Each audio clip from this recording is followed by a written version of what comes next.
Let's date forever.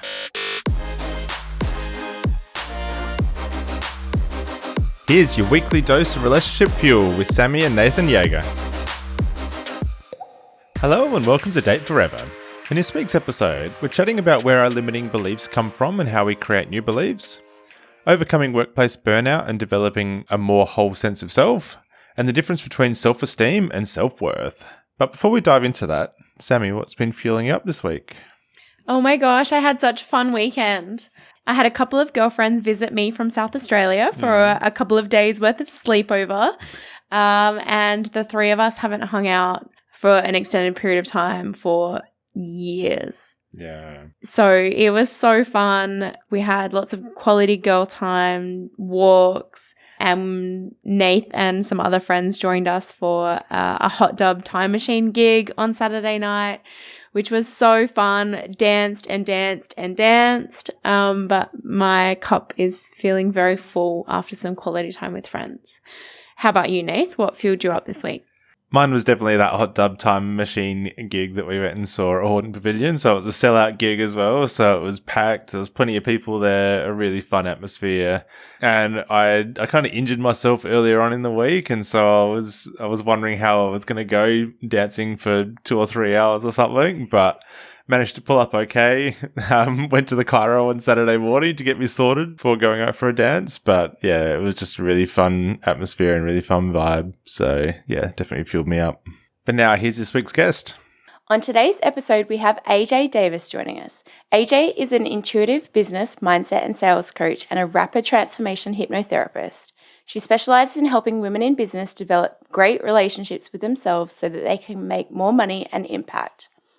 AJ's personal transformation out of chronic people-pleasing and perfectionism and the insight she gained from running her first business working with high-profile entrepreneurs sparked her love of understanding how mindset significantly impacts business success and happiness. She has since helped hundreds of women to overcome their inner blocks like self-doubt, procrastination, and fear of failure to have the confidence to achieve their goals. AJ is known for being highly intuitive and tuning into exactly what her clients need while supporting them to tap into and trust their own intuition as they build a wildly successful business they love. Welcome to the show, AJ. Thanks, Sammy. Thanks for having me. No worries. We are stoked to have you here. This is pretty cool because we know each other IRL. We do. So for context, AJ and I are both in the same coaching program. So we are community peers as we are both coaching, freelancing, building the businesses of our dreams. So AJ, tell us a little bit about how you became a mindset coach. Thanks, Sammy. Well, I was always in corporate and I always felt like I didn't belong there, but I was so busy earning my self-worth, my sense of self-worth, by working 60 to 80 hours every week and conveniently didn't have any time for self-reflection. So didn't actually realize that that's what I was doing. And I used to take breaks from corporate. So I'd burn myself out at my job, take breaks by nannying. Parents hate me when I say that. And I only mean a screen break, not the children are a break. But it was just that real sense of like, this is not for me, this corporate thing. And not that there's anything wrong with it. It just wasn't, I didn't fit there. It wasn't the right place for me. And so when I left my last corporate job 4 years ago, I was just like, I don't know what, but not this. And that sentence is very, very powerful with a lot of things. And it was just, for me, it was like, no, I'm not going to live my whole life. I always used to think about someone in my family who worked for the same job for 17 years. And at the end of it, when she left, she just told us all how miserable she was the whole time. Mm-hmm. And to me, that is not something that I'm willing to sign up for with my one precious life, to get to the end of something and go, oh, I didn't like any of that. That wasn't nourishing for me at all. I didn't feel like I got to be myself at all. And I think, that ties very much into relationships and business and all of those big things in life. And so I started my first business almost by accident, which again, entrepreneurs don't love that when I say that sometimes, but it was, I didn't intend to start a business because I never even thought that was possible for me. The burnout stage I was in when I left corporate, I never would have thought, I can start a business. That's, no worries. Of course I can. I mean, most people in my family don't have businesses or didn't at that time. It wasn't something I'd ever considered for my life. I didn't have a vision for my life. I didn't have kind of goals that were specific to, I just had the vague concept of goals, like, oh yeah, this, that, and the other, not things that were actually personal to me. And so I started my first business and then really just saw how much mindset impacts happiness. Like, mindset's such a vague concept, but our beliefs and our relationship with ourself impacts so much. And I just got more and more into like neuroscience and became a hypnotherapist and started my second business. And so, yeah, I spend lots of my time now hypnotizing people online and digging into their subconsciouses. So good fun. Amazing. What a transformation. I love what you talked about there, that while you're working in corporate and even once you finished that and knew that you needed to do something different, that because no one around you or in your inner circle owned their own businesses or was an entrepreneur and those sorts of things, that you didn't even know what the realm of the possibility was. And I know that's like very similar to relationships as well. Like if you haven't seen a healthy, happy, thriving relationship like modeled to you in front of you, you don't even really know what the realm of the possible is or where you can go to from there. So I guess how did you go? Like I know you said you just kind of almost fell into your first business, but what was the mindset change that you needed to have around that business in realizing yourself that you could, rather than just work for someone, actually start working for yourself? So I started because my first client, she was looking for some support in her business, and she was like, no, I can't afford you. Like, there's no way. I wish, but no. And she had actually said to me, we'd met at a Business Chicks event, and she actually said to me, oh, I wish I could hire you. And that tiny little sentence pierced through a lot of the conditioning that I had about myself, and was like, she was someone that I looked up to. And to hear her say that she would hire me in a heartbeat, I was like, wait, what? And it just shifted things a fraction. And it's all we need is the fraction of, hang on, there's a possibility that something could be different. And so when I had a coffee with her, she was just like, oh, I'm just looking for like 5 hours a week. I never did only 5 hours a week, but it was just that thing. I was like, okay, well, something in me really wants this.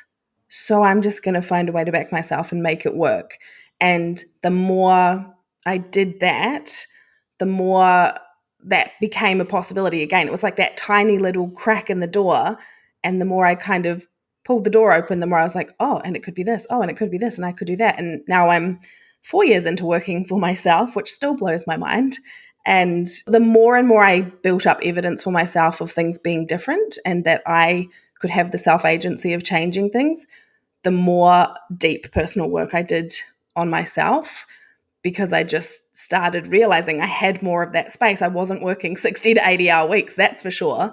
And there was so much more space to be like, oh, yep, that's my pattern. Oh, yep, that's me. Oh, yep, that's me too. Okay, that's my stuff to work on. So, yeah, it was very powerful in all aspects of my life. AJ, I love that we've arrived at the end, but I want to go back to the messy middle. So you left your last corporate job after working yourself to the ground. What were the very first steps that you took to even start healing from that burnout and rebuilding a sense of self or a relationship with yourself? So definitely rest. I still struggle with that. I have so much, like we all do, I have so much productivity conditioning that even now, and I am, I don't know, I'd say that I'm the master of my mind, but we are very well acquainted. And I still notice, like when I stop working in the middle of the day and go for a walk or take a lunch break, I have to very consciously do those things because I still have voices of guilt or shame or like, well, it's okay, but don't tell people. Don't let people know that you only worked 4 hours today and all these things, which, we can laugh at because it's utter garbage. But when we believe our stories, they're very powerful.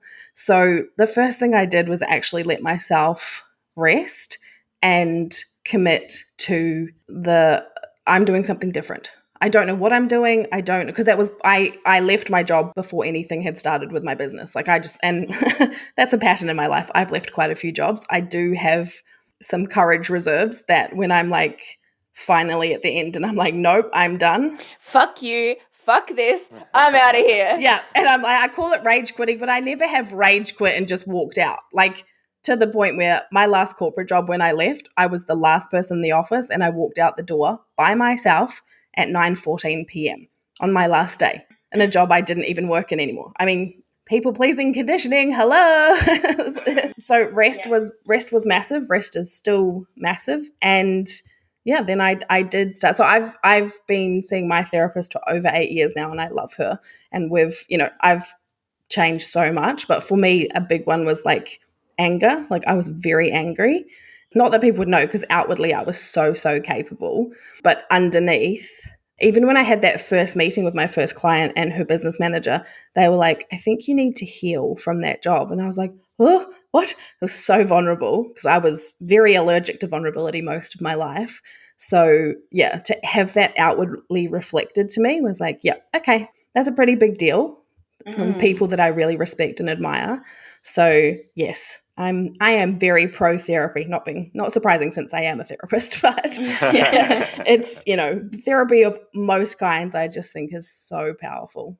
It sounds like you and I have a very, very similar story, because I also was working 60, sometimes 80 hours a week in a job that when I was in it, was convinced that I really loved it.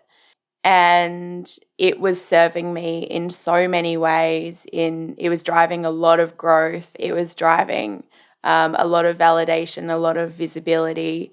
I had a deep connection to our client base. And then a series of things happened in that business quite quickly. And I realized I wasn't going to be there long term. And then it was almost instant that I felt incongruent leading a team to a future that I wasn't going to be part of. And I knew that because something inside of me had just switched, and I didn't feel like I could pretend to lead a team to a future that was just not for me. So with the support of my beautiful husband standing next to me, I also quit with no plan and went, I cannot do this for one more day. Yeah, again, I didn't flip a table or swear at anyone or burn any bridges. And the same as you, I overserved until the last minute. I was working remotely, and it was like such a strange sensation that I like worked out the late into the day and then like logged off my laptop and then went and put it in a storage unit, and that was it. Yeah. It was very strange. But yeah, my journey to rebuilding myself probably involved like a year's worth of avoidance. It was probably a year of avoidance before I actually started to deal with it. Nath and I went on a really big trip to Europe, and Nath had to go home, but I did not, because I did not have a job. And we were in Spain, or I think it was like our second to last stop, and Nath was like, I have to go home. I need to book my flight and get out of here. Yeah. And I was like, I cannot go home, because if I go home, I have to deal with the fact that I don't have a life there. And it was, look, I'm getting emotional. AJ, I think this is the first time I've cried on our own show. Sorry, Sammy, I have that effect on people. I tend to make most people cry on discovery calls.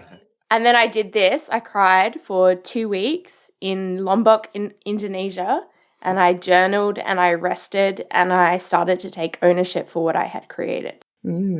That's powerful, Sammy. And that's very, very interesting how much I don't really love the word journey, but how much it does mirror like everything you were just saying about your job. I was like, I'm sorry, are you telling my story right now? Like, what is this? But yeah, that's the thing. Relationship with self, and avoidance is the best word for it, because you're like, oh, I had a year avoidance. I'm like, oh yeah, I had a life of avoidance. Yep, I relate.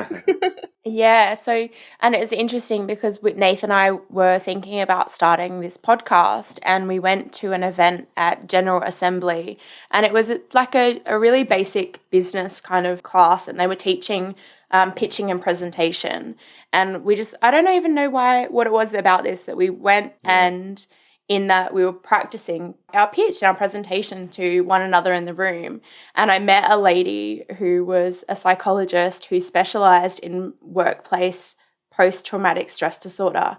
And she explained all of these symptoms, and I was like, oh, fuck, I have that. So that then also catalyst to like, okay, I can't avoid dealing with how I feel about this experience that I've had. I do need to go into it. I do need to unpack it. I do need to look at what went well, what didn't, what would I do differently, and what do I like about how I handled that? What do I not like about how I handled that? And what would I want to do different in the future? But all of that was about like detaching my self-identity from that role, that community, and realizing I have been neglecting so many other areas of my life while I was busy fueling up that one. So I'm curious, once you started digging into your own mindset stuff, what was the biggest thing that you uncovered that you were like, oh, there's that? Oh, I still continue to uncover things. I mean, I don't know if there was any, like, I think probably the impact of, like, I didn't grow up with my dad. So I think I had always, like, because my mum is, sorry to all the mums, but my mum's the best mum on the planet.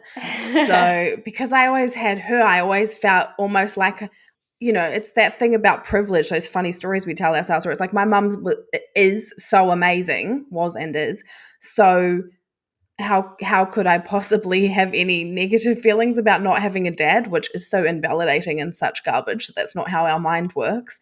So I think that was one big thing for me that I needed to dig into. And I do have a relationship with my dad now, but it was very challenging for most of my childhood.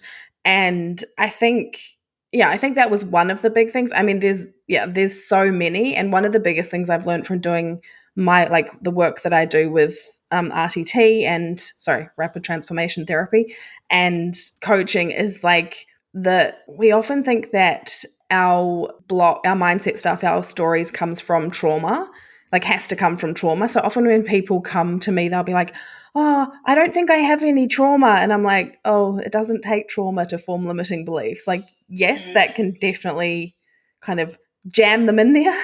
But when we're little and our mind is that accepting of all things, it doesn't take trauma. So it wasn't so much for me about like uncovering big traumas or anything like that.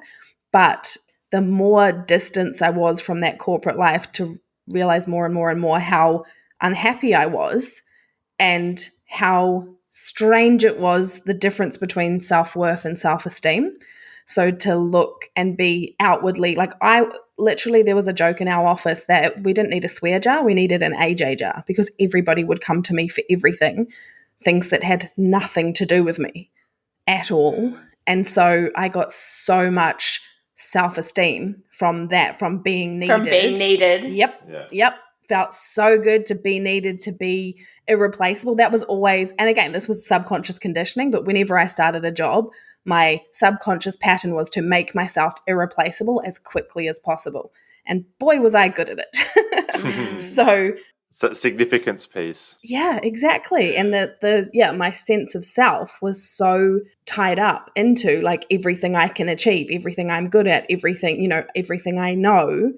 And so to then, the more distance I got from that corporate life, because it wasn't just the role, but it was just that I was closing that chapter of, I wasn't going back. Because I literally, when I left it, I was like, my initial plan, Sammy, you're going to laugh at this, I was like, screw this, I'm just going to get a really well-paying job where I can just only work the exact 9 to 5, and that's that, and I'm just going to do it for the money. And I went on all these like interviews, and I was sitting in the interview and I was like, I don't want this damn job.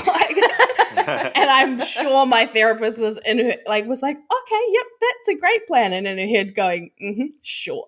This is chaos. I was just like, and again, I do, even though I was, like hiding a lot of that stuff from myself, I have had enough of a relationship with myself that I could hear those thoughts of like, I don't want this job. And I didn't take it any further. So at least there was that level of self-awareness, which, is the key to all transformation. So at least I didn't actually continue with the jobs and take one of them. Oh my God, that would have been another job. I'd have to rage quit. But yeah, it was like, I think that just the more distance, the more I learned about myself, and the more I was like, okay, that's definitely not what I want.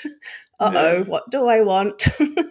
But I think that's really interesting in itself, because obviously there was your blueprint of like, oh, how far away from corporate can I get? And that was as far as your radar kind of went. Like, it wasn't to entrepreneurship. It wasn't to starting your own business. It wasn't to anything like that. It was like, oh, I can go from working 80 hours a week to working 38 hours a week. And that's as far as, I guess, yeah. Yeah. It was either that or so I would nanny, and then nannying is beautiful but exhausting in its own way, as all parents will know.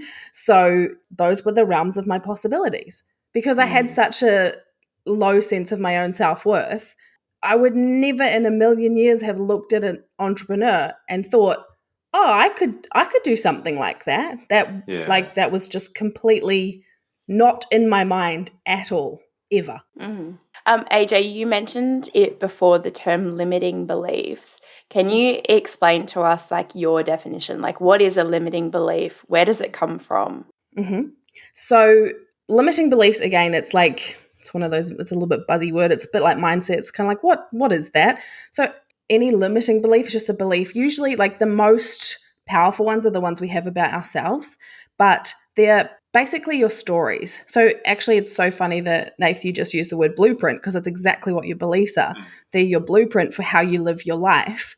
And the super fun thing is that most of them form in your first 7 years of life. So I like to say it's like you have a 7-year-old in the driver's seat of your life, and that sounds rather terrifying to me. And it could be a 2-year-old as well. And actually, in a lot of my regressions, we go back to the womb. So some of your beliefs actually start there, which is really fun. And then anyone who's pregnant always goes, oh my God, but I swear so much, my baby's going to come out swearing. I'm like, not so much. But a belief is, it's just a belief, a story that we have about ourselves, about the world, about other people, that when it's a limiting belief, it doesn't serve us, but we don't know to question it because we're not taught how our mind works. So 98% of the things we think and the things we believe are not true because they're not based on evidence. So they come from those first 7 years of life when our brain is super malleable, and then they are our blueprint for how we go about life. So, in a relationship, if the only relationship you've ever seen is a Disney fairy tale, and that's what your parents were like, that's what you're going to expect. And then when a relationship takes work, you're like, oh, no, this is wrong. This can't be right. This is not what they're supposed to be like. And it's not like, we're just not aware of that because our beliefs live in our subconscious. So they're like silent stories. But when you have a really powerful belief about your self-worth, or like a very, very common one is, I'm not good enough. And it's usually, sometimes it's good enough. Sometimes it's skinny enough, pretty enough, old enough, wise enough. Like there's a lot of words we can put before enough. But when you have that belief and that's driving your behavior, whenever you're, I always say like business, relationships, and parenting are the 3 areas they bring up all your shit, because there's so much vulnerability and so much fear that comes into those. So any stories you have about yourself or relationships or what the world is like, what other people are like, if you have a core belief that other people are, cheats, or they're always going to be out for whatever they can get from you, you have that belief underneath. You're not aware of it. You're not necessarily walking around going, oh, everyone's a cheat. Everyone's a cheat. It's a subconscious belief, but they're so powerful because your beliefs determine your thoughts determine your feelings, and then your feelings massively, of course, influence your actions. So what actions you do or don't take. So the decision you make to, go on a second date or, move in with someone or whatever it is. And then the tricky part is your action feeds your belief. So it's a cycle that goes round and round and round and round unless you break it, unless you actually challenge your thoughts and challenge your beliefs. That's why we have these really powerful patterns, and patterns are always a clue to a powerful subconscious belief, because often that is what will trigger someone to start therapy or start doing the deeper self-reflection, is when they start seeing a pattern. So whether it's a relationship pattern, or for me, it was very much a work pattern where I was like, oh, yep, I've done that more than once. There's only so long we can, well, I mean, to be fair, you can spend your whole life ignoring yourself and not paying attention to your stories, but I've met some of those people. Oh, so have I, Tammy, but thankfully I have a deal with the universe. They don't come work with me because I'm not the best person for them. But yeah, it's definitely not not the path to happiness to leave your beliefs and thoughts unchallenged, because they're not true. That's the thing. I love this quote, and I've quoted this on the show before, but it's like, people end up in therapy trying to deal with the people who refuse to go to therapy. Oh, yeah. You have no idea. I don't know if I can say this or not, but I'm going to. How many partners, we'll say, I've coached through their partners who come to me for coaching. And a lot of the time we're creating strategies or ways to also support their partner. Not that their partner necessarily knows that. And it's all done with love. There's no manipulation or anything, but it is, there's a lot of relationships where one person has a growth mindset and is willing to go there and dig in, and the other has a fixed mindset. And, that can always be changed, but that is a difficult relationship dynamic. So you two are very fortunate, and it's not fortune because I know it's intentional, but to both have the growth mindset is very powerful foundation. That wasn't always the case, though. No, I'm sure. I know. It's never. I don't think it's ever always the case. I don't know if anyone's like. I think we're all born with a growth mindset. Unless two people meet at a Tony Robbins event and they're both all in. Both all in on personal development. Maybe they're both already evolved to a growth mindset. Before we move on, can you just share, like, what's your definition of a growth mindset versus a fixed mindset? Because in my experience, like, that's probably one of the very first hurdles that you need to jump to really take ownership, accountability, and responsibility for your life. Yeah, what's exactly what you just said. Being able, like, willing and able to, again, even accept the possibility of taking responsibility. And that's a scary thing because, again, our mind, whenever it comes to fear, our mind is so dramatic. So we often think, like, if I rest for an hour, I'm not going to go back to work for the whole afternoon. Oh, that's it. Our mind will go, like, very dramatic and make up these meanings. So having a growth mindset is about being able to take responsibility for at least part of it without it being like, but if I, admit to this, or if I take responsibility for this piece, then it must be all my fault and I'm a terrible person and that person's going to leave me because look at, and our mind's busy going down what I call the slippery slide. And it's like, no, come back here. All we're saying is this one piece, this is my pattern. This is how I contributed to this situation. So I think having a growth mindset is about believing that things can change and being willing and able to contribute and accept that some of it, there is no situation when there's two human beings involved where it's 100% all to do with one person. And I know that's might not be a very popular thing to say, but I don't try and win popularity contests anymore. And I just believe human beings, we're so freaking complex. How could we not contribute subconsciously? It's not a blame thing, but for me, it's like, I hate blame. I'm not interested in blame, but I'm very interested in responsibility. So I always say that about healing and changing and transformation. It's not your fault. Your limiting beliefs are not your fault, but they are your responsibility. And so I think, we're as obviously fixed is that mindset of this is how things are. It's very black and white. It's very like, this is how the world is. This is what a relationship is. This is what my expectations are. Oh, no, you're not meeting them? No, I'll go find someone who is. Like, it's very, there's so binary. much. Yeah, exactly. And there's so much fear about thinking about things being different because our mind hates uncertainty. We've had a very good few years of proving that, how much people hate uncertainty. And so not knowing and then the accepting, like, it's too scary for some people who have that real fixed mindset to think about, I played a part in this. Because it again, our mind goes straight into that extreme vulnerability of, oh, well, then I'm a terrible person, rather than it being, oh, actually, it's safe for me to be able to be responsible for this one thing and contribute to transforming it. AJ, thank you for sharing that. I want to bring this all back to the Date Forever podcast and forming a really good relationship with self so that you can have a really good relationship with your chosen person. But I wanted to see whether or not we could unpack, like, what does it sound like when you, in your own head, when you have got a really good relationship with self versus maybe an indicator to start looking and going, that could probably be healthier, more positive, more intentional? What are some of the thoughts that someone might be saying to themselves if they're in a good mindset versus one that maybe is worth inspecting? I think it's really a lot of it comes back to self-compassion. And again, it's really interesting. A lot of the things that we put the word self in front of suddenly become very fluffy. So, it reminds me of I know I can't do air quotes on a podcast, but the self-help section of a bookshop where it's like, that used to be the most shameful place. Like, I feel like that's probably more shameful than I don't know, are there erotic novels in a bookshop? I don't know. What is it, Mills and Boone or something? But the self-help, like immediately, anything about self-talk, fluffy, self-love, fluffy. And it's like, that's definitely happened intentionally, that things about connecting with self suddenly become fluffy.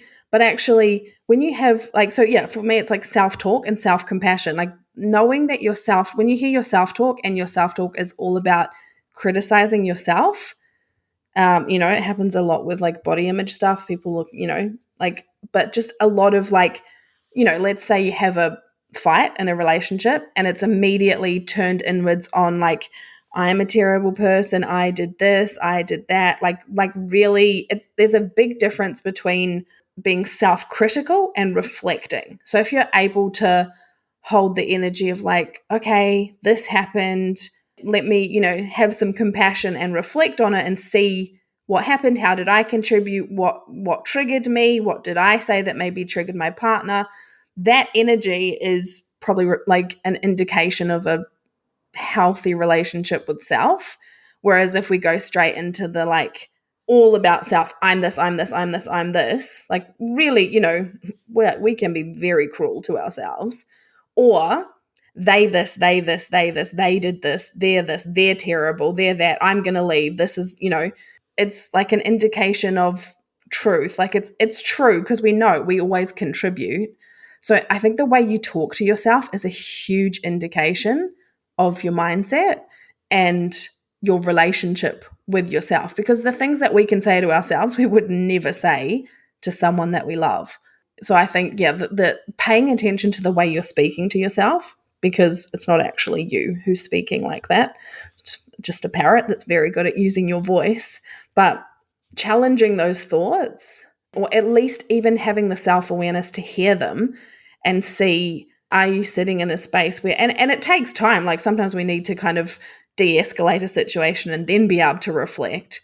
But it is like any kind of extreme, like extremes about self, extremes about the other, extremes about the situation, that real like black and white thinking, everything that feels rigid, like that kind of stuff is signs that you're probably not sitting in a great space, or potentially need to develop your relationship with yourself, or like look into it more. AJ, I want to ask, I've heard you say that self-esteem and self-worth are not the same thing. Can you talk to that for a minute? Yes, it's one of my favorite things. It was actually this was very revolutionary to me when I learned it, probably why it's one of my favorite things. So self-esteem is impacted by external things. So, our job, our partner, where we live, our financial situation, all of these things that are external to us. Self-esteem can go up and down in many times in a day and can be very quickly influenced. So if something goes well at work, our self-esteem goes up. If we get a nasty email from a client or a boss, or, we have a fight with our partner, our self-esteem can go down. So it's all easily influenced and it's all external. Your self-worth is, if you are breathing, you are worthy. There is nothing that impacts your self-worth. What does get impacted is our sense of self-worth. So there is nothing, who on earth could determine if a human being is worthy? Every human being, and I do mean every human being, including Donald Trump, and he's the lowest I can find, is worthy. Because who on earth could ever say someone's not worthy? Of course we are. We're human beings, but we lose our sense of self-worth, and our sense of self-worth is where we get it tangled up with our self-esteem. So we think, oh, that person broke up with me. I'm awful. I'm horrible. I'm not worthy. I'm not good enough. I need to change myself. And that's our sense of self-worth that has been impacted by something external, which is actually that should be attributed to our self-esteem. So when I first started doing RTT and working with women, and they would come to me for a huge variety of things like body stuff, food stuff, confidence, business, self-doubt, self-sabotage, so many different things. And 98% of my sessions go back to self-worth, whether they're coming in about confidence or money or, physical things or any of that. It's coming back to self-worth, because when we have a good sense of our self-worth, we treat ourselves well most of the time, and we are able to, express our wants, express our needs, have goals, have a vision for our life. Like when I was in corporate, I had zero sense of my own self-worth. So I was constantly playing in the self-esteem field. I didn't know any of this, but I was always looking for external validation. Always like, yep, okay, good, I did good at this, or I nailed that, or this client was impressed, or I wrote this great sales proposal, or whatever it is. Whereas your sense of self-worth is that I am a good person no matter what, and I make mistakes. And they're very different. And making a mistake, yep, cool, you're a human being. Nobody gets through life without doing that. Making mistakes doesn't make you a bad person. It's like, I did something that I would like to do differently, or I'd like to apologize for. But, like I did something bad versus I am bad. Very different things. And there's just so much shame comes from things that go wrong in life, like, relationship breakdowns, getting fired, like not making the money we think, all these things. But we turn it into these meanings about ourselves and about, like, I'm not good enough, I'm this, I'm that. And it's like, you definitely are. You're just forgetting, or you're using external factors to judge if you're good enough or if you're worthy. But who on earth could possibly tell you you're not? And the only person you need to know that, is you. Like, you need to know that you're worthy. And also, you set that rule. Mm-hmm. Like, nobody else created that rule for yourself to when you're allowed to feel worthy, appreciated, loved, all of those things. So that's really interesting as well, how that creation of the rule that allows you to feel a feeling when you can manufacture that feeling now. Yeah, but the tricky thing is the beliefs, right? That's the thing. The beliefs that live in the subconscious. So, someone who's been through a very, very difficult childhood and has had to maybe get really good results at school to earn love, that's not that child's fault that they formed a belief, and that's not that adult's fault that they still carry that belief, because they probably don't know they carry that belief. So I've had things where I've done sessions with women and it goes back to like their first relationship at 18, and they're like, well, I haven't thought about that guy for so long, but something about the way he broke up with her or like whatever has created a core memory, and then it's actually gone back to, oh yeah, and then this happened when I was 11. And so yes, we do create our own rules, but our beliefs are what drive them. And if we don't know that we have the belief, which often we don't, like, honestly, the things that our mind attaches to, like, I have helped women, massively change their whole businesses and launch courses that they've wanted to launch forever and things. And it's all gone back to like giving up the violin as a 6-year-old.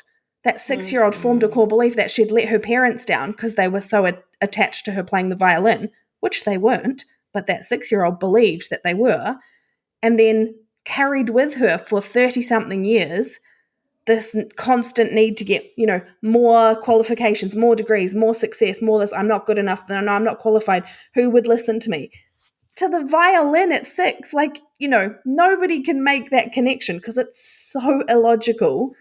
But we don't form our beliefs based on logic. That's the thing. So emotion beats logic 100% of the time if allowed to roam free. Like the emotional brain, it's 3 months older and it rules. So when people say, but I know better, it's like, oh, I know this. I'm like, yeah, yep, good, great. You know it. You don't feel it. So we know which one of those is going to win. And so, yeah, like that's what I mean about challenging those thoughts, because your thoughts are easier to hear than your beliefs.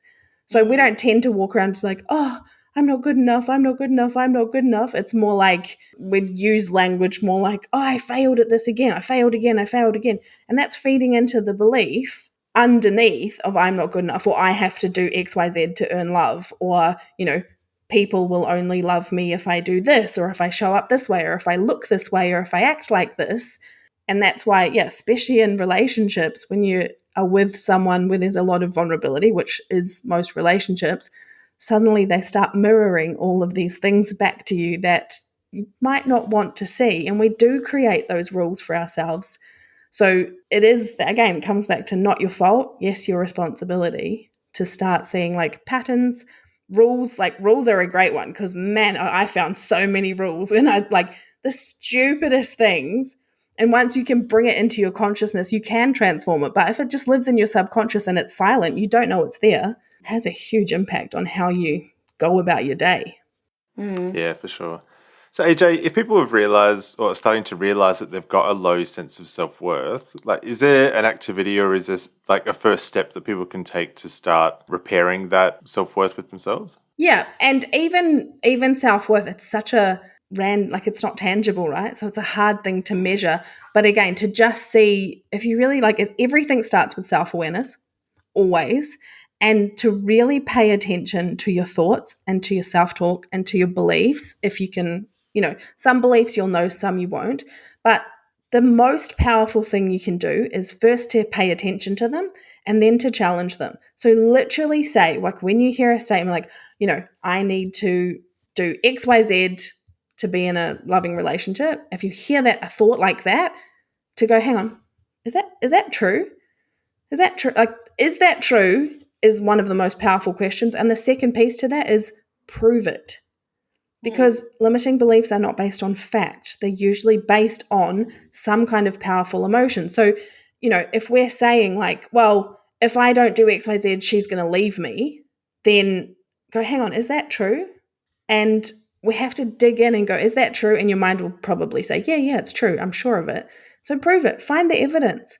Because when we have these beliefs about ourselves and our self-worth of like, I'm not worthy, or if I don't do this, or I need to do this or look this way, you can't find proof because it's not based on reality. So to say, okay, prove it, your mind's not going to be able to prove it because it doesn't have evidence. So look for the evidence of, oh yeah, okay, so can you tell me that every time you don't meet all of his needs, he'll instantly break up with you?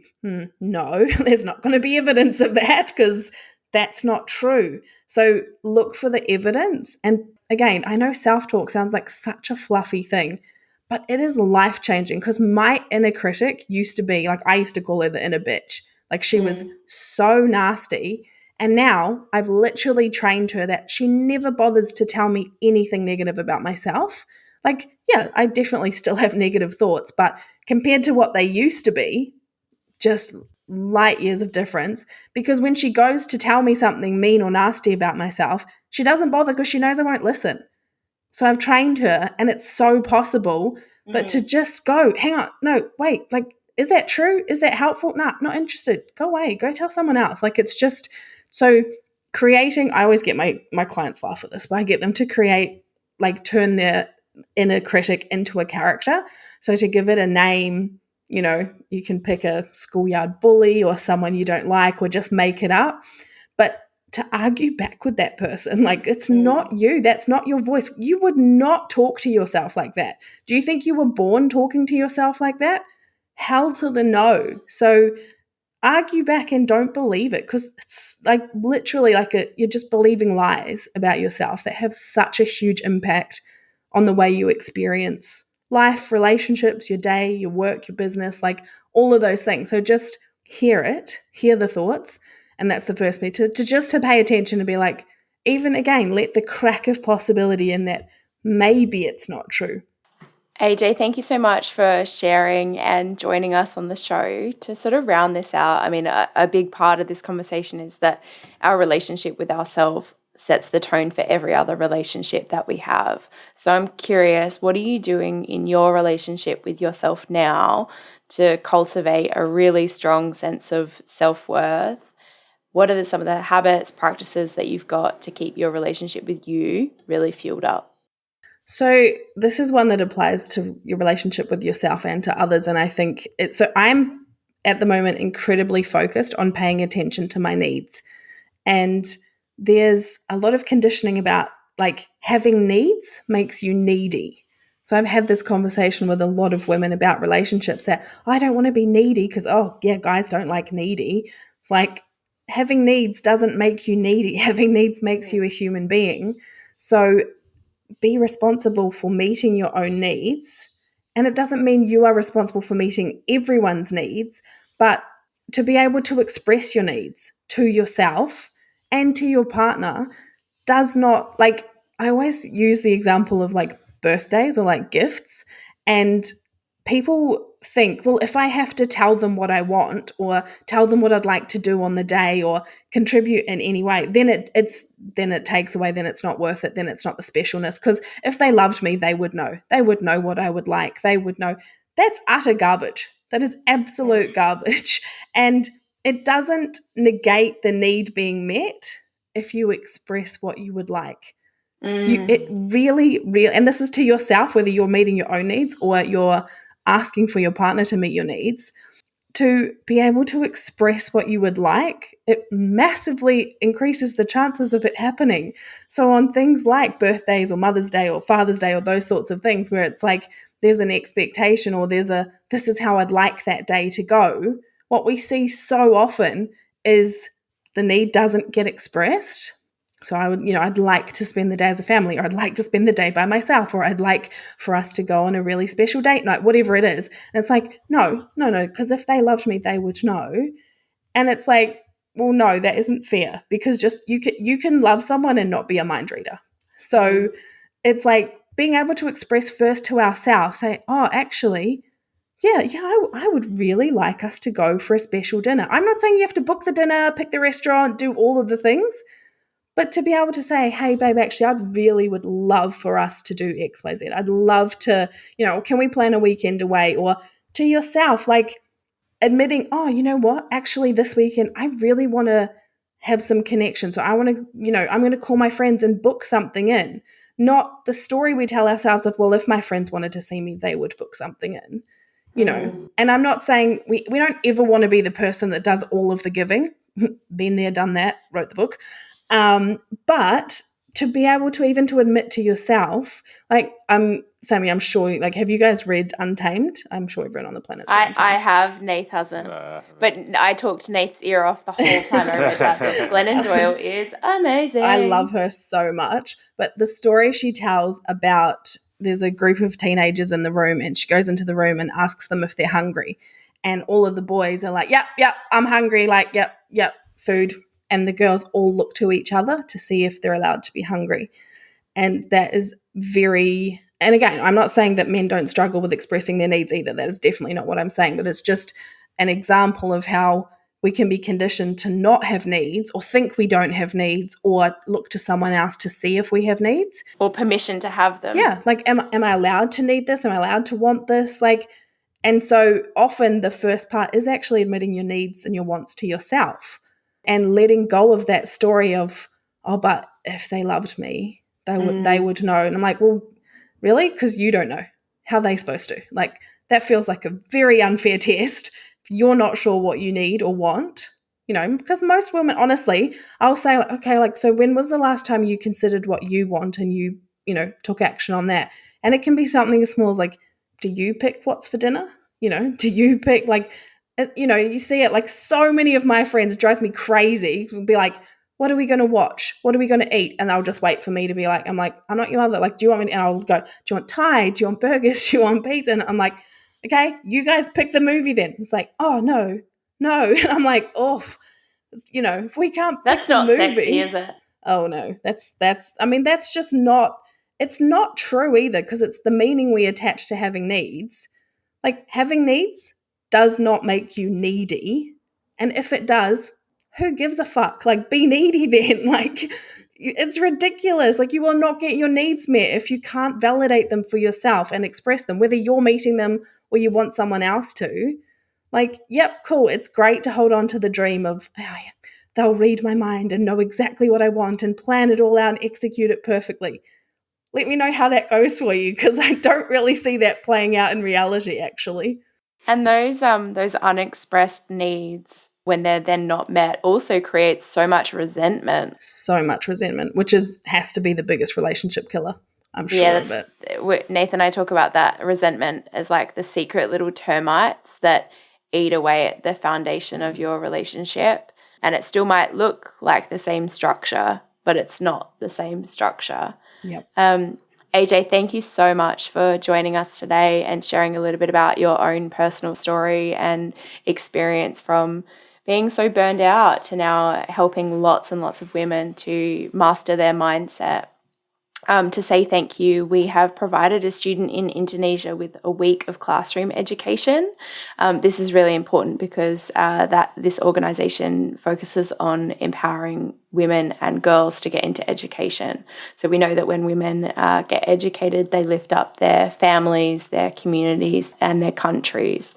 So thank you so much for making that possible. We've done that via our partnership with Buy One, Give One. I love that. I love that you guys do that. It's the coolest thing ever. No worries. So AJ, if people want to connect with you or work with you, how can they do that? So Instagram's definitely my platform of choice. My handle is at aj.mindcoach. I do talk a lot about kind of business and that sort of thing, but also beliefs and procrastination and self-doubt and all the things. Or my website is changeyourthoughts.com.au. So, but Instagram's definitely where you'll probably see a bit more of my personality. Awesome, AJ. Thank you so much. Thanks, guys. Thanks for having me. That was super fun. Thanks heaps for joining us. If you love what we're doing here and want more, subscribe to the Date Forever podcast to make sure you never miss an ep. Come and hang out with us and other awesome couples who are fueling up their relationships in the Thriving Couples Collective Facebook group, or check us out at fuelcollective.com.au. Until next time, keep on dating, because better relationships equal a better world.